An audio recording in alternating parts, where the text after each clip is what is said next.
Slapping a clipper plugin directly onto your master bus to catch all the peak transients, there's a huge mistake that you might be making. While it can be tempting to use your master channel to do all the work, clipping the entire mix forces your kicks, snares, synths, and bass to hit the exact same threshold simultaneously. This can result in unwanted distortion, artifacts, and a mix that feels choked before it even hits final mastering. Also, you won't be able to treat each individual track with its own clipping settings. Elements like snares, harsh hi-hats, and drum groups with strong peaks can be treated with hard clippers, while other tracks need soft clipping or no clipping at all. Today, we're fixing that.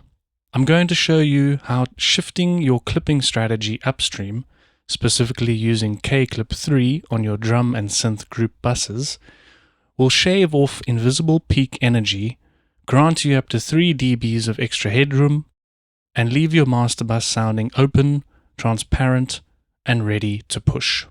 By using clippers and limiters together as a combined force, you'll be able to reach Godzilla mode of mixing. Whatever that means. Let's understand why this works. Look at these audio waveforms. These ultra-fast peak spikes, often from punchy drum transients or fast attack synth envelopes, last for only a few milliseconds. Your ears don't actually perceive these tiny spikes as volume or power, but your master limiter certainly sees them. They trigger limiters too early, forcing the master processor to work twice as hard and pull down the volume of the entire track. If we knock those micro peaks off at the group level using a high quality clipper like Kazrog's K-Clip 3, we transparently remove non-essential peak energy without killing the perceived punch or tonal balance. Let me show you this in action inside Cubase Pro. Here is my main drums group, where all the individual claps, hats, shakers, and percussion tracks are routed to. I'll insert K-Clip 3 before my limiter on the chain. Sometimes you can insert it after the limiter, but it mostly works best before your limiter. I like using the smooth or crisp soft clipping modes for group channels depending on how aggressively I'm driving it. I like to use the input button and activate link mode, then drive your signal until you see some clipped signal. The link button activates the inverse gain link function. This allows you to maintain gain staging. You can also adjust the threshold or ceiling until you see some clipped signal. We aren't looking for obvious distortion, we just want the peak gain reduction meter shaving off around 3 to 4 dBs off the peaks. You can drive the clipper even more, but you don't want to change the sound completely. Use the delta button to hear exactly what signal is being clipped off. Listen closely while I bypass K-Clip 3 on and off.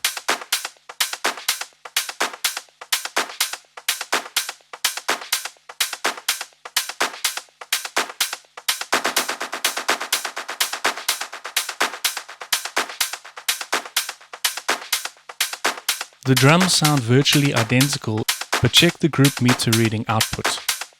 We just reclaimed 3 dBs of headroom. Next, let me jump over to our synth group. Melodic elements, aggressive leads, and layered plucks carry fast transient spikes that build up quickly when combined. If you study the production styles of artists like Skrillex, or look at how his mixing and mastering engineers like Luca Bertolesi structure high-energy dance tracks, multi-stage dynamic control is the real secret. They don't wait for the master bus to clean up transient spikes. They handle them in the mix or at the stem level. I'm inserting K-Clip 3 before my limiter on the chain. On synths, a softer knee mode keeps the harmonics sounding organic. I'll do the same and push the input dial with the link mode activated until the clipper is trimming the peak tips. For this synth group, I want to push the clipper a bit more so that I'm getting 4 to 5 dBs of clip signal. Listen with your ears and adjust. Use soften to adjust between a hard and soft clipping knee. Again, use the delta button to hear what signal is being clipped off. By taking a page out of the Skrillex playback and managing drums and synths on their own dedicated group buses, each section gets tailored processing. The drums keep their snap, the synths stay lush, and neither element overpowers the master chain down the line. For this mix, I want my drums and synths groups channels to peak at -3 dBs. As you can see on the channels, I've achieved this using a clipper and without turning down the actual volume. With K-Clip 3 active across our drum and synth groups, our master bus has gained 3 dBs of clean headroom.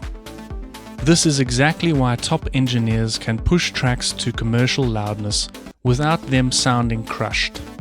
Because the master limiter no longer has to clamp down on those wild transient spikes, the entire track sounds broader, punchier, and significantly clearer when driving into the final brick wall limiting.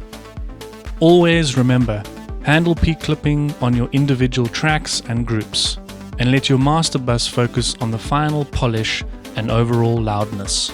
If you found this workflow helpful, hit the like button and let me know in the comments how you handle transient spikes in your mixes.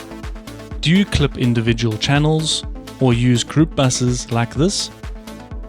Don't forget to subscribe. I'll catch you in the next one.